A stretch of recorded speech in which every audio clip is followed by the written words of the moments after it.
Für alle, die in einer Beziehung sind, verliebt seid oder ihr wart schon mal verliebt und vielleicht ist es nicht so geklappt. Hey, das ist eine Zeit, wo wir über solche Feinheiten sprechen wollen. Und ich weiß nicht, ob ihr das kennt. Solche Paare, die sowas erlebt haben. Eine Person liebt Ordnung und die andere liebt ein kreatives Chaos. Vielleicht ihr kennt das, jemand plant den Urlaub 12 Monate vorher und fängt schon Gedanken zu machen, was für Badeanzüge soll ich kaufen, um diesen Urlaub zu genießen. Manchmal 6 Monate vorher. Und die andere Partner packt genau an dieselben Tag. Ich melde mich, ich bin so. Josie macht Gedanken Monate vorher, ja. Und ich mache noch nicht mal Gedanken über meinen Koffer und was ich nehme. Aber wer kennt das? So, einer Partner tankt wirklich so auf in der Stille. Ich muss einfach raus. Ich muss im Wald. Ich brauche einfach Ruhe für mich. Die andere Partner sagt, hey, komm, lass uns mal reden. Ja, wenn wir reden, dann komme ich einfach dann zur Ruhe. Oh, hier ist noch eins. Sie sprechen Probleme sofort an. Einer Partner spricht Probleme sofort an. So, lösungsorientierte Leute. Und die andere Partner schweigt einfach 3 Tage lang. Wie in der Bibel, ja, der Person sagt einfach gar nichts. Kennt ihr das? Ein letzter Gedanken. Ein Partner will einfach strukturiert unterwegs sein. So, man hat einen Plan, man hat eine Liste, man weiß genau, hey, das ist der Check, da wollen wir hin. Die andere Partner sagt, hey, komm, lass uns mal einfach im Flow sein. Lass uns mal einfach gucken, was auf uns zukommt. Und wir merken, was ich beschreibe, einige sagen, nur der Partner sitzt neben dir, ja, deswegen guck mich einfach gerade an, ist okay? Weil wir manchmal merken, wir sind so unterschiedlich in einer Partnerschaft. Und die Frage ist, wie können wir immer noch verheiratet sein? Wie schaffen wir das? Wie schaffen wir das, jemand, der Ordnung braucht und jemand, der ein kreatives Chaos braucht, zusammenzuleben? Wie schaffen wir das, jemand, der vor 12 Wochen oder 12 Monaten schon vorher plant und der andere Person, der sagt, hey, komm, wir sind spontan. Wie schaffen wir das, jemand, der gerne jeder Cent zählt und so einen klaren Budgetplan hat und der andere Partner, der sagt, ich guck mal einfach, was gibt's noch zu kaufen online. Ich kann Lieder davon singen, ja.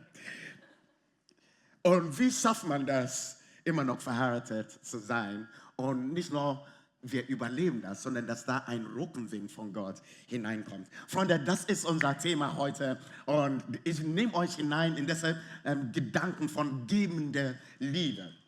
Weil es ist einfach Liebe zu geben, wenn wir denken, der Person tickt genauso wie ich oder die Person gibt mir das zurück, was ich brauche. Es ist einfach Liebe zu geben. Es ist noch herausfordernder, Liebe zu geben, wenn wir merken, der Person tickt anders. So, in mein Welt, ja, so meine Liebessprache ist ganz anders von Josies Liebessprache. So, für Leute, die Josie nicht kennen, sie ist im Foyer, ja, sie ist meine Frau. Wir haben 2 unterschiedliche Liebessprache. Und manchmal, ich versuche mit ihr Liebe zu zeigen in meiner Sprache. Mit der Hoffnung, kapierst du das, dass ich dich liebe? Und sie ignoriert das einfach. Wisst ihr, wie deprimiert das ist?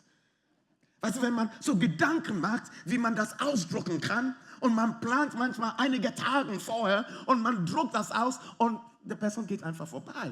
Die Person sieht das gar nicht. Und deswegen habe ich irgendwann gemerkt, nee, sie denkt anders. Jetzt, ich bin herausgefordert, anders zu denken. Nicht so wie Victor zu denken, wie verstehe ich die Liebe, sondern wie Joseph zu denken, wie versteht sie die Liebe, um diese Liebe geben zu können. Und das nimmt mich out of meine eigene Comfortzone, wo ich denke, da fühle ich mich wohl und ich denke, nee, wo fühlt sich Josie wohl, meine Frau wohl? Und das ist das Geben der Liebe. Und wenn ich an Jesus denke, gleich um das Evangelium hineinzubringen, wenn ich an Jesus denke, was tat er? Er kam aus seiner Welt, in unsere Welt hinein. Unsere Welt war für ihn nicht sein Comfortzone. Sein Comfortzone war bei seinem Papa im Himmel. Aber um uns zu erreichen, um uns eine gebende Liebe zu geben, er kam in unsere Welt, wie Victor in seine Frau's Welt hineingeht und Josie in meine Welt hineinkommt, um Liebe zu geben. Leute, das ist out of unserer Comfortzone. Es ist nicht Liebe, die wir bekommen, es ist Liebe, die wir geben. Und wir merken, der Gedanke von Gott ist uns zu zeigen, was ein Geben der Liebe ist, indem dass er aus seiner Welt rauskam und er kam in unsere Welt hinein. Und Freunde, unsere Welt war nicht liebvoll mit ihm. Deswegen haben wir ihn gekreuzigt. Deswegen alles, was er sagte, wir denken, hey, das ist deine Meinung. Jesus, wir machen das, wie ich will. Und dennoch, das hat ihm nie aufgehört, uns zu lieben. Aber ich will euch noch 2 Mythen auch sagen über Unterschiedlichkeit, weil ich weiß, einige denken gewisse Sachen, die nicht stimmt. So, das erste ist, wenn wir gleich denken, passen wir gut zusammen.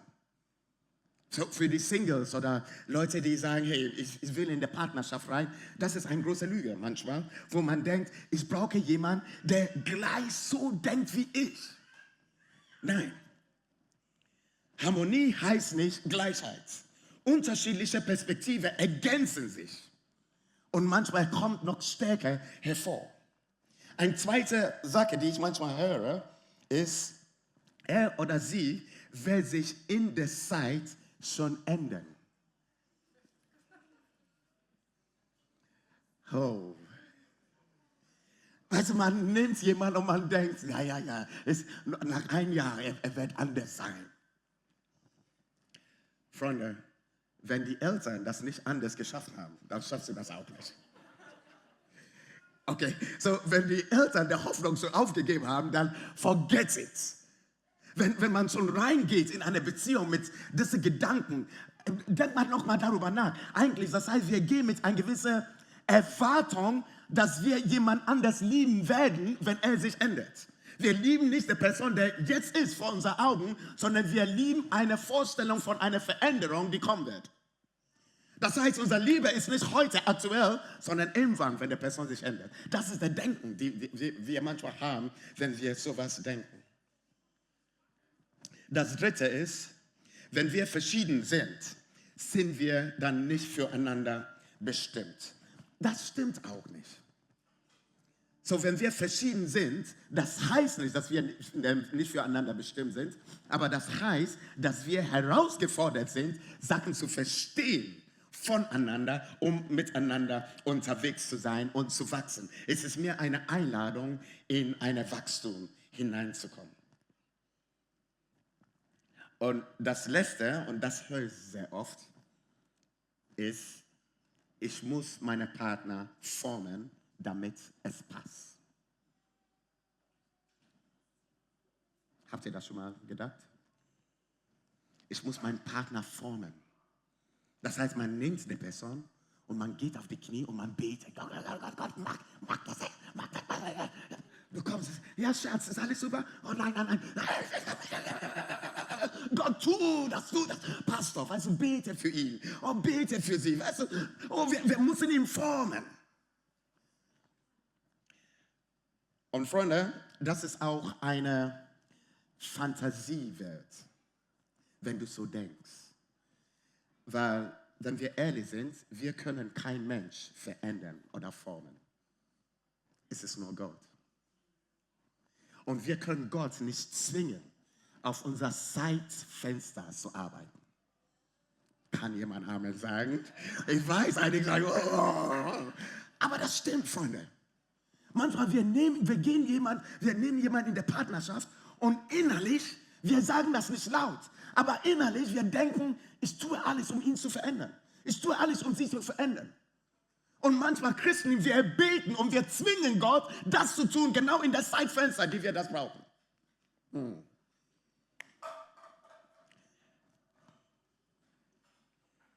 Timothy Keller, wir lesen das Buch von ihm über Ehe, das werde ich euch auch empfehlen, das zu lesen. Er sagte, wenn du jemanden heiratest du eine Fremde.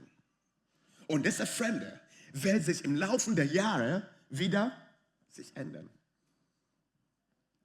Welcome im Club, ja. So, manchmal wir denken, wir haben diese Frau geheiratet, wir haben diesen Mann geheiratet.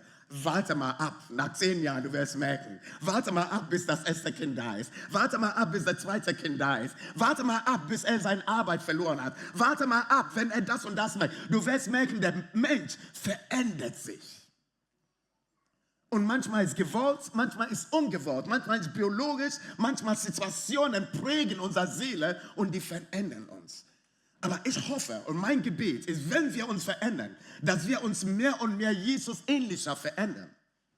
Dass Jesus uns diese Veränderung gibt und nicht die Welt und die Situationen in dieser Welt. Weil wenn Gott das machen kann, dann er bringt immer noch die Paare zusammen, weil er ändert der Frau, er ändert der Mann und er macht die Ehe noch schöner wie Himmel auf Erde. C.S. Lewis beschrieb das so. Lieben heißt nicht, perfekte Übereinstimmung zu finden, sondern ein großes Ja zum Anderssein zu sprechen.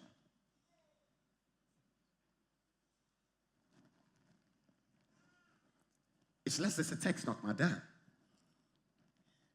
weil ich glaube, auch wenn wir sind so in eine Celebration und wir sind unterschiedlich. Und wenn jemand dich naht, und er unterschiedlich ist von Denken und wie er tickt. Wir haben immer das Gefahr zu sagen, hey, er ist nicht mein Typ, sie ist nicht mein Typ, die denken anders und wir nehmen einfach Abstand. So, ja, diese Freiheit hat jeder. In der Ehe, du hast keine Freiheit, das zu machen. In einer Beziehung, du bleibst da.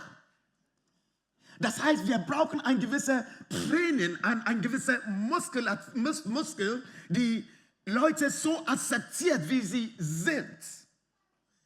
So ist es etwas in uns, dass wir sagen, wir kann nur jemand akzeptieren, der so ist wie ich. Der Person muss in mein Boxfenster, in meine Vorstellung reinpassen. Dann werde ich diese Person akzeptieren. Und dieser Gedanke ist richtig und dennoch sehr herausfordernd in der Beziehung. Und mal ehrlich, wenn Jesus so denkt über uns, wer passt in sein Fenster? Wer passt da rein? Und dennoch, das ist nicht seine Bedingung. Er sagte, du bist anders und ich liebe dich so. Du tickst anders, ich liebe dich, wie du bist. Hey, du machst das immer noch, aber ich liebe dich, wie du bist. Und er sagt, das Anderssein ist okay und ich umarme das. Und Freunde, ich denke, wenn wir zusammen sind als Kirche oder wenn du Jesus gar nicht kennst, ich denke, es ist etwas, die wir lernen dürfen, zu sagen, wir werden in einer Kirche sein, wo Menschen anders sind. Du wirst in einer Arbeitsstelle sein, wo Menschen anders sind. Du wirst in einer Familie-Setting sein, wo Menschen anders sind. Du kannst einfach dich zurücknehmen oder du kannst auch sagen, ich will lernen, mit das Anderssein klarzukommen. Das trainiert etwas in dir, in der Beziehungen hinein. In meiner Familie sind anders. So, wenn ich mit meinen Schwestern rede, die sind anders drauf in Gespräche. Weißt du, ich bin like Deep Talker, ja, ich will ein bisschen tief reingehen in meine Talks. Meine Schwestern sind, oh ja, alles super, oh, ein neues Auto ist da, oh, das ist gut. Und ich denke, hey, ich habe keinen Bock. Eigentlich nein. Und dennoch, ich muss auch das akzeptieren, dass sie anders sind. Und ich versuche sie nicht zu verändern. Ich komme nicht mit meinem Pastor und sage, hey, du musst jetzt anders sein. Dann stimmt unsere Beziehung. Nein, nein, nein, nein. Ich sage, ich nehme dich an, so wie du bist. Und ich höre das an, wie du das aussprichst. Weil das tut etwas in mein Herz hinein, in ein Wachstum hineinzukommen. Paulus, der einige Sachen geschrieben hat im Neuen Testament, er sagte hier zu Ehemännern, liebt eure Frauen mit derselben Liebe, die auch Christus in der Gemeinde hat. Die Christus, die Gemeinde geliebt hat. Liebe deine Frau genauso. Und ich denke, Christus und der Gemeinde, das sind zwei unterschiedliche Dinge. Er war heilig, Gemeinde nein. Er war sündelos, Gemeinde nicht. Er hatte einen Plan, manchmal da ist kein Plan. Und Jesus hat diese Liebe für die Gemeinde, er sagte Ja und Amen zu der Unterschiedlichkeit, die wir haben. Er sagt Ja und Amen. Und Jesus sagte, deswegen, ihr Männer, liebt eure Frauen genauso. Das heißt, dass Ja und Amen von den Ehemännern kommen. Kann Ehemänner sagen Amen? Manchmal, ich weiß, in unser Herzen, der Wunsch ist da. Mal anders sein, mal anders sein. Und dennoch sollen wir wissen, dass die Liebe, die wir von Jesus bekommen haben, ist es auch da in unser Anderssein. Paulus schrieb noch weiter zu einer anderen Kirche und er wollte einfach zeigen, dass die Gemeinde wirklich unterschiedlich sind. Und er sagte, hey, wisst ihr nicht, dass wir viele Glieder sind und Organe sind? Das hat Gott so geschaffen. Und jeder Körperteil hat seinen Platz. Es ist wie, das sind unterschiedliche Körperteile, aber ist geplant, da ist ein Design dahinter. Und wenn wir unser Körper so kennen, dann wir merken auch, ja, das stimmt. Und Gott will das so und so sieht er auch seine Kirche. Das heißt, unterschiedliche Menschen, unterschiedliche Begabung, unterschiedliche Persönlichkeit, aber jeder hat seinen Platz. In der Ehe, unterschiedliche Personen können zusammenkommen und jeder hat seinen Platz. Die Frage ist, kann ich diesen Platz von meinem Partner, meiner Partnerin respektieren? 3 Gedanken, die ich euch mitgeben will. Erstens, dass Gott hat Unterschiedlichkeit bewusst geschaffen. Er will das. Das Zweite ist, er erwartet, dass wir diese Unterschiedlichkeit annehmen, statt das anzupassen. In Römer 15, Vers 7, er sagte, nehmt einander an, wie Christus euch angenommen hat. Er erwartet, dass der Unterschiedlichkeit, die er in unser Ehen, in unsere Partnerschaft hineinbringt, dass wir das erstmal annehmen, wie Christus das tut. Und der dritte Gedanke ist, er weiß, dass die Unterschiedlichkeit eine gewisse Stärke in uns hervorrufen kann, Jesus ähnlicher zu werden. Das kommt darauf an, wie wir das annehmen. Eine Bibelstelle, die einige von uns kennen das auswendig, das ist in Johannes 3 und Vers 16. Und wenn du das nicht auswendig kennst, bitte fotografiere das. Ja? Die ganze Woche kannst du diese Bibelstelle lesen. Denn Gott hat die Welt so sehr geliebt, dass er seinen einzigen Sohn hingab, damit jeder, der an ihn glaubt, nicht verloren geht, sondern das ewige Leben hat. Denn Gott, der Schöpfer, der alles tun kann, er hat die Welt, die voll von Sünde und Unsicherheit und Angst sind, er hat diese Welt so sehr geliebt, dass er seinen einzigen Sohn gab. Merkt ihr diese Gedanken? Er liebte eine Welt, die kaputt ist. Er liebte eine Welt, die nicht in seinem Level ist. Er liebte eine Welt, der so eigentlich Restoration braucht, Wiederherstellung braucht. Er liebte diese Welt so sehr, dass er sagte, ich gebe das Beste, was ich habe, mein einziger Sohn. Und da beschreibt er diese Qualität an Liebe, die er uns gibt. Und er sagte, diese Liebe soll in unser Ehen hineinkommen. Diese Liebe soll in unsere Partnerschaft hineinkommen. Wo wir sagen, hey, ist egal wie du tickst und wie du bist, diese Liebe trägt, diese Liebe bewegt, diese Liebe will ich immer noch geben. Nicht, weil du alles heil gemacht hast und gut gemacht hast, aber weil ich weiß, dass diese Liebe von Gott kommt. Und ich gebe diese Liebe, egal wo du stehst. Gebende Liebe ist Gott in Aktion. Sie liebt Unterschiedlichkeit, nimmt Menschen an und bringt seine Stärke in uns hervor. Ich lese das nochmal. Gebende Liebe ist Gott in Aktion. Ist Gott in Aktion, weil ich glaube, aus uns heraus, wenn wir sagen, hey, wir haben versucht. Und Freunde, lasst uns mal ehrlich sein, das sind Menschen, die manchmal am Ende sind in ihrer Partnerschaft. Und das Erste ist, wir haben alles versucht. Das ist, was sie sagen. Wir haben alles versucht. Und manchmal, man weiß nicht, wie tief und was sie versucht haben. Aber das Gefühl ist, wir haben alles getan, was wir tun können und wir könnten unsere Ehe nicht retten. Gebende Liebe ist Gott in Aktion, nicht der Mensch in Aktion. Nicht der Ehemann in Aktion, nicht der Liebe von der Frau in Aktion, sondern Gott in Aktion. Und ich denke manchmal, wir sagen, wir haben alles versucht. Aber haben wir das zugelassen, dass Gott auch alles versucht?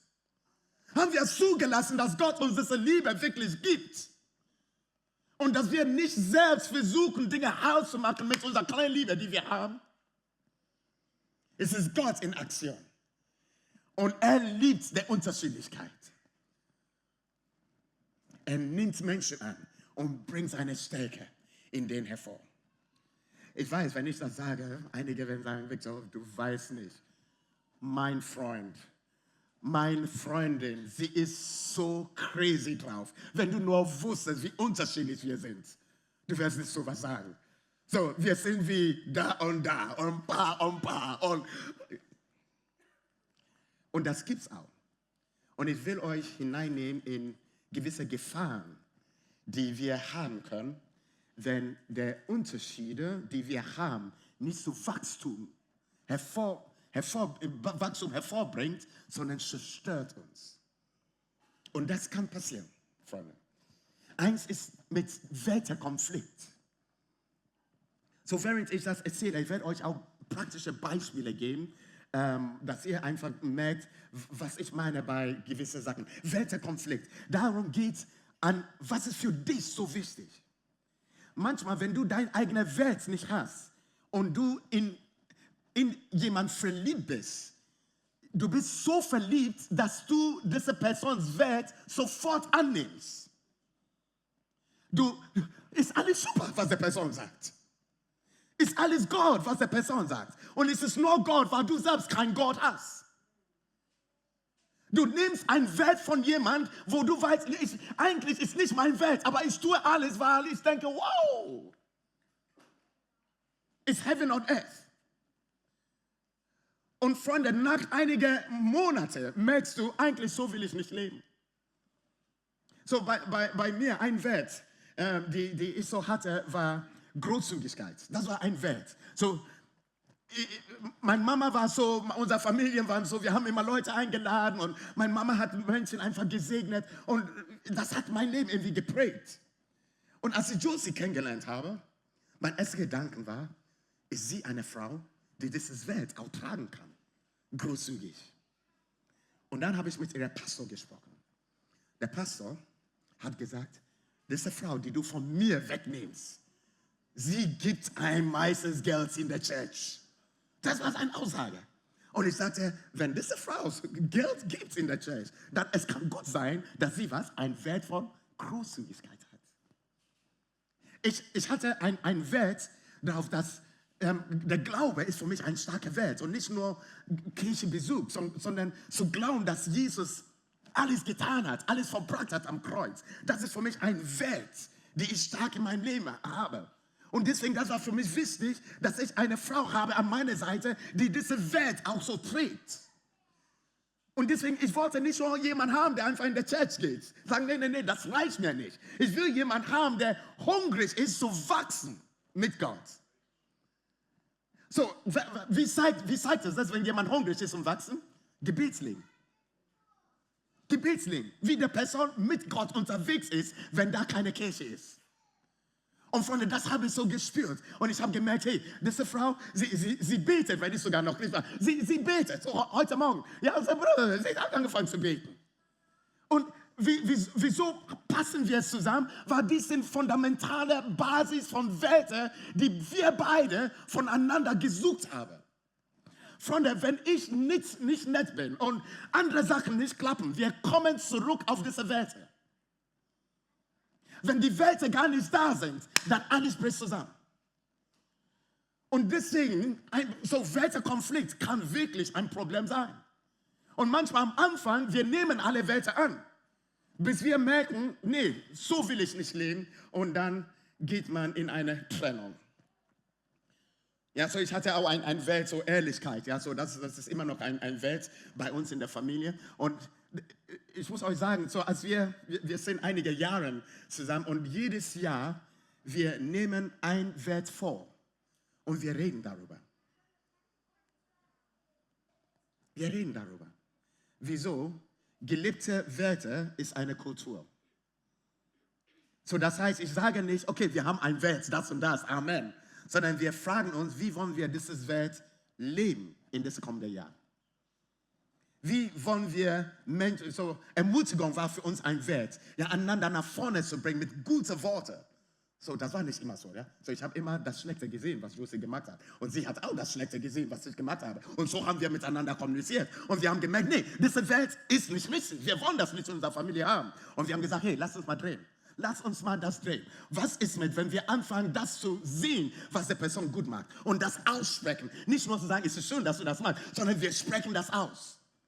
Und Freunde, das haben wir Jahr für Jahr für Jahr geübt. Wieso? Das war nicht ein normaler Lebensstil für uns. Zweiter Gedanke ist Kommunikationsstile und Konfliktmanagement. Einige Leute reden sehr sachlich, wenn da Konflikte sind. Einige sind emotional, wenn da Konflikte sind. Hallo.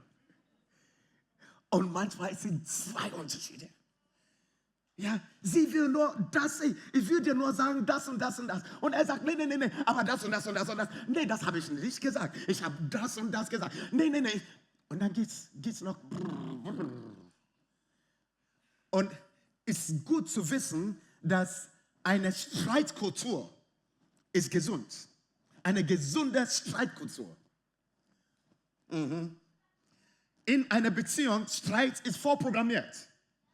Wir werden streiten, wir werden diskutieren. Dennoch eine gute Kultur zu haben, dass das nicht aus dem Bahn rudert. So eine Kultur, die wir haben, und das ist seit unserer Ehe, wir schreien nie einander an. Nie. Weil ich habe gesagt, das ist respektlos der Frau gegenüber. Das mag ich nie. Ich nehme nicht das Autorität als Mann, um meine Frau so klein zu machen durch die Laute meiner Stimme. Niemals. Und das war ein Wert, den ich reingebracht habe in meine Ehe.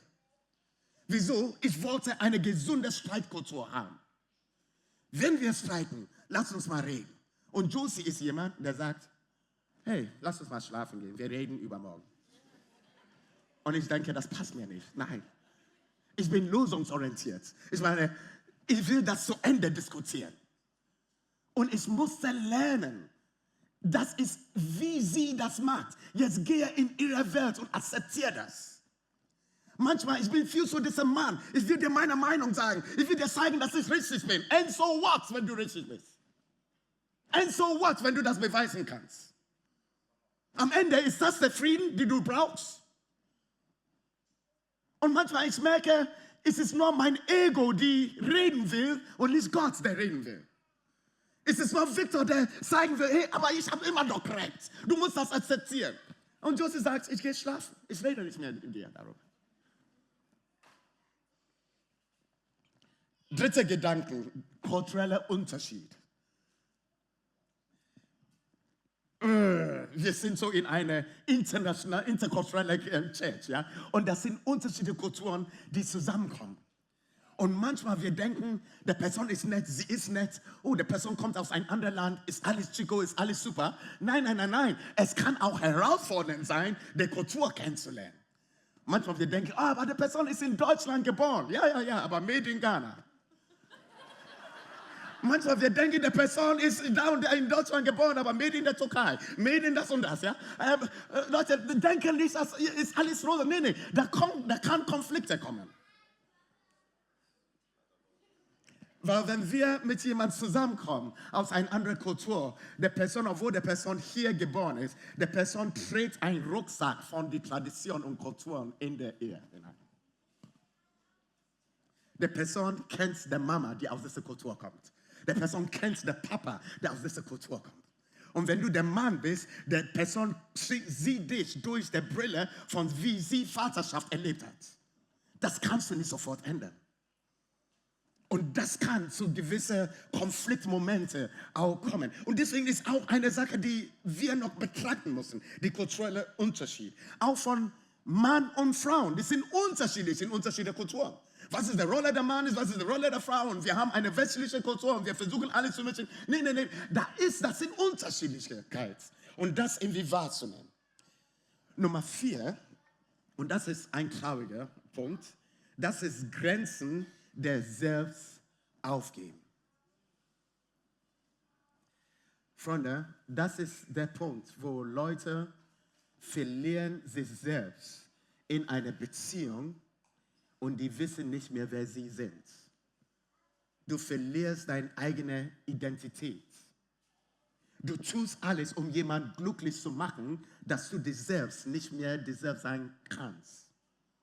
Hey Freunde, ich habe Beziehungen erlebt, wo Leute so offen waren zum Freundschaften und alles Mögliche. Die kamen in eine Beziehung hinein. Die haben alle Beziehungen gekattet. So, die hatten keine Freunde mehr. Und du hast gemerkt, diese Person, der Freude hat, mit Menschen unterwegs zu sein, plötzlich, er war nur in seine Beziehung hinein und er konnte das nicht mehr ausleben. Er oder sie hat sich so verändert in eine Beziehung.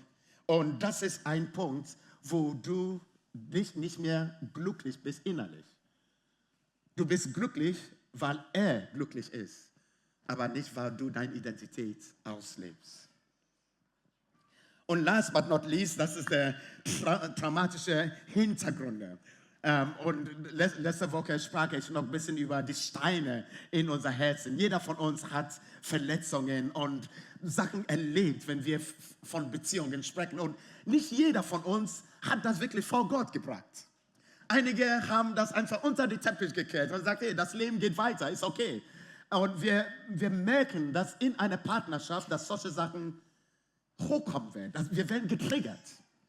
Er hat das nicht so gemeint, aber du hörst ihn genau wie dein Ex. Und das triggert Sachen in dir. Und das kann auch zu einem Punkt kommen, wo wir merken, hey, das sind so viele unterschiedliche Haltung in Situationen, wir können nicht zueinander passen. So, diese 5 Gedanken, die ich euch erzähle, ist es nicht, Sachen, wo ich sage, hey, wenn die da sind, dann bloß nicht.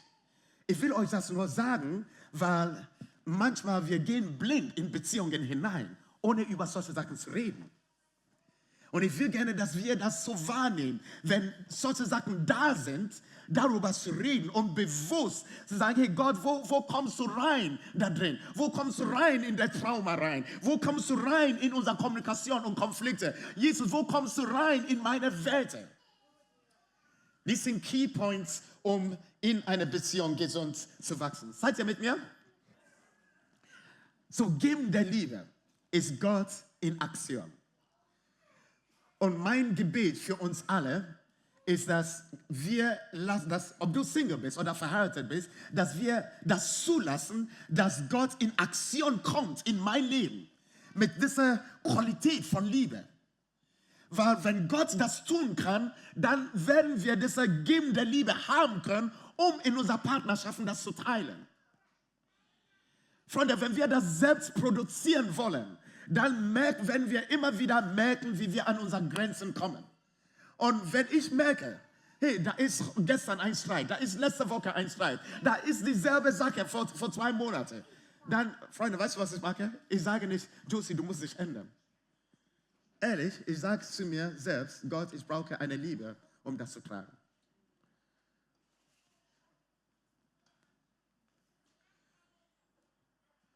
Und ich spreche mit einigen von euch hier, wo wir wissen genau, unser Wunsch ist in der anderen Richtung.